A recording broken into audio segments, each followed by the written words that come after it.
harus diingat bahawa adalah menjadi tanggungjawab kita semua untuk melindungi flora dan fauna yang ada di negeri ini. Salah satu keperluan untuk mendapat pengiktirafan daripada UNESCO adalah untuk mewujudkan pusat kesedaran awam untuk komuniti setempat di daerah Tuaran. Pusat kesedaran berupa galeri info ini akan berfungsi sebagai platform penyebaran maklumat bagi peningkatan kesedaran komuniti.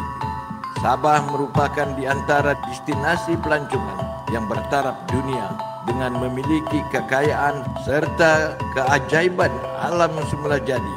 Justru negeri ini menjadi tarikan dan tonggak utama sektor pelancongan di Malaysia.